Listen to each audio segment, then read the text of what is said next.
हाँ जी, जो अज इत्थे नॉटिंगम दे विच बड़ी सॉलिडैरिटी जिहड़ी कश्मीरियां दी, सिखां दी, मुसलमान भरावां दी, सिखां दी, पंजाबियां दी जिहड़ी ये शो हुई है, I think this is high time कि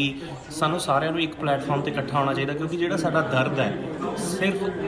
सिर्फ जगहों का फर्क है, दर्द सेम है। जो जगहों का फर्क है जो सिखां नाल कर रही आ रही है पिछले 70 सालों तो, जो हिंदूवादी सरकारां पाकिस्तान दे खिलाफ हमेशा कैंपेन करदियां ने, पर जिहड़ी ज़्यादती मुसलमान भरावां दे नाल करदियां ये हुण वखरा नहीं रह गया। और घट गिनतियां दे नाल जिन्हों कि रविदास कम्यूनिटी असीं कहने आ, ये सारियां जो कम्यूनिटियां एक प्लेटफॉर्म ते इकट्ठियां हो जांदियां ते जिहड़ा आज़ादी दा जिहड़ा वो दिन है वो दूर नहीं। और मैं अपने सारे मुसलमान भरावां दा शुक्रिया अदा करदा जिन्हां ने सिखां दे नाल एक जिहड़ी साडी सांझ है जिहड़ी लंबे समय तो सीगी इनू हुण पूरा किया। और मैं तो कहना जो काम मोदी कर रहा इस वेले वो साडियां जिहड़ियां कम्यूनिटियां नूं इकट्ठे लिआउण दा जिहड़ा काम कर रहा है इन्हां लई भारी पएगा। इन्हां दीयां कीतीआं गलतियां ही आज़ादी दा राह जिहड़ा है वो कश्मीर वास्ते भी और खालिस्तान वास्ते भी मुकम्मल करनगे।